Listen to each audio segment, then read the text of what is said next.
دارنا ہے. اہم کوشچن اس میں یہ درست ہے کہ ہم انتقال مورخہ 12/10/2010 کو ہوا جبکہ دعویٰ 24/6/2021 کو ہوا.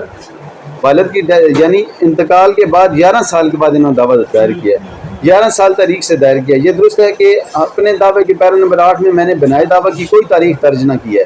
یہ درست ہے کہ والدم کی وفات کے بعد جب ہم راضی ریکارڈ سینٹر میں گئے تو ہمیں مذکورہ انتقال ایگزیکٹو P1 کا علم ہوا. درست ہے کہ ہم یعنی کہ والدم ان کی ڈیتھ ہوئی, ڈیتھ کے فوراً بعد یہ گئے اپنے لے لیا.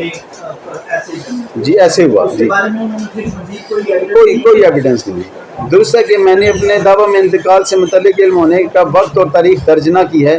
یہ درست ہے کہ دعویٰ بہذا 20/6/2021 کو والدم کی وفات سے تقریباً 8 سال بعد دائر کیا. 2 لیمیٹیشنز میں نے آنریبل کورٹ کو اسسٹ کرنی ہے. Suit for cancellation article 91 limitation ہے 3 سال کی. Suit for declaration article 120 limitation ہے 6 سال کی. اگر انتقال کے بعد اگر ملاحظہ فرمایا آنریبل کورٹ تو انتقال کے بعد 11 سال کی لمیٹیشن ہے, اور اگر والد کی ڈیتھ کے بعد ملاحظہ فرمایا تب بھی 8 سال کے بعد انہوں نے دعویٰ دائر کیا. دونوں ایڈمیٹڈ فیکٹ ہیں. Admitted fact need not to be proof. یہ میں نے سارے لکھ دیے ہوئے ہیں فیکٹس, اس لیے آنریبل کورٹ کو اس میں آسانی رہے گی. یہ غلط ہے کہ دعویٰ حاضر زائد المیعاد تھا اس لیے بدنیتی سے تاریخ اور وقت علم نہ لکھا ہے. یہ غلط ہے کہ دعویٰ بوجہ زائد المیعاد ہونے قابل اخراج ہے. یہ درست ہے کہ میرے پاس جائیداد مداویہ کا کوئی قبضہ نہ ہے. یہ درست ہے, ایڈمیٹڈ فیکٹ ہے.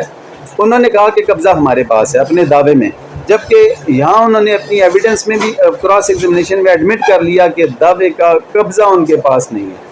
یہ بڑی امپورٹنٹ بات ہے. اور اس میں بیسیکلی انہوں نے یہ ان پہ تھا کہ انہوں نے بتانا ہے کہ ڈیٹ آف نالج کیا ہے. انہوں نے ڈیٹ آف نالج مینشن نہیں کی. وہ مینشن اس لیے نہیں کی کیونکہ وہ بارڈ بائی لا تھا, بیڈلی بارڈ بائی لا تھا, اس لیے. یہ درست ہے کہ مدعا علیہ جائیداد مداویہ پر قابض ہے. میرا لاسٹ لائن میں یہ ایڈمٹ کر لیا. یہ درست ہے کہ بوقت ہبہ مدعا علیہ نمبر 1 پاکستان میں موجود نہ تھا. انہوں نے کہا جی کہ اس نے جعلی شناختی کارڈ دے کے اپنا خود والد کو لے کے گیا. یہ ان کا دعویٰ تھا, یہ ان کا بیان تھا, لیکن انہوں نے خود ایڈمٹ کر لیا کہ جس وقت انتقال ہوا وہ پاکستان میں موجود ہی نہیں تھا. اسی میں PW2. اب اس کے بعد اگلا جو میں نے وہ بارڈ بائی لا پہ دیا وہ اس میں نے لمیٹیشنز کا حوالہ دے دیا کہ یہ کیا ہے, اور اس میں نے بتایا کہ 12/10/2010 کا ایڈمیٹڈ فیکٹ ہے کہ انتقال ہے اور ان کے نالج میں تھا. اس کے بعد 8 سال فادر کی ڈیتھ کے بھی 8 سال کے بعد انہوں نے کیا, یعنی 11. یہ پورا میں نے وہ ڈیٹس وائز لکھ دیا کہ کیا کیا ہوئی.